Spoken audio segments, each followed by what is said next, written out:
Alam nyo ba na maraming pwedeng gawin sa saging na saba?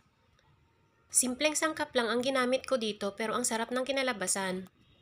Pwede rin itong gawing negosyo. Tara, umpisan na natin. Kailangan lang natin ng 10 pirasong saging, mahigit 1 kilo ito. Kailangan po yung hinog na ang gamitin natin. Balatan lang natin lahat. Hiwain lang natin siya ng maninipis para madali lang siyang maluto. May tips pala ako sa inyo, pag bumibili kayo ng saging, ang piliin ninyo ay yung manipis lang ang balat at yung bilugan. Ilagay na natin sa kawali ang nahiwa nating saging na saba. Maglagay tayo dito ng 1 cup na tubig. Lutuin lang natin sa katamtamang apoy hanggang sa maabsorb na ng saging yung tubig na nilagay natin. Ayan, luto na siya. Habang mainit pa, pwede na natin siyang durugin. Kung wala po kayong masher, kahit tinidor na lang po ang gamitin ninyo. Ayan, okay na ito. Maglagay na tayo dito ng 3 cups ng glutinous rice flour.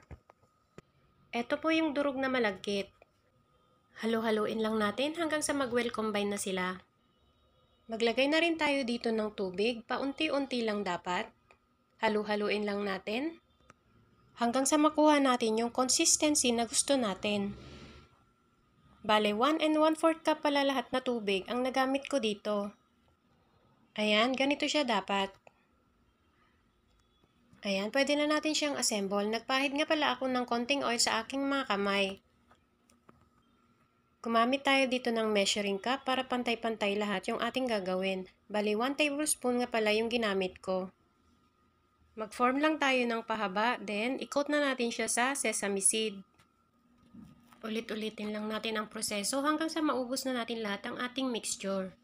Kung gusto nyo naman ng ganitong shape, ibilog nyo lang siya, then i-flatten nyo lang. Ganyan. Mas madali lang siyang gawin. Bali, 48 piraso lahat ang nagawa ko dito. Iprito na natin siya. Nagpainit na ako ng kawali. Hindi natin kailangan dito ng maraming mantika. Takpan lang natin para madali lang siyang maluto. Mahinang apoy lang po dapat. Paminsan-minsan silipin din natin. Kung wala na siyang mantika, pwede nyo po siyang dagdagan. Ayan, binaliktad na natin siya. Lutuin naman natin yung kabilang side. Para malaman kung luto na siya, nagiging transparent na siya o kaya tumaba na siya.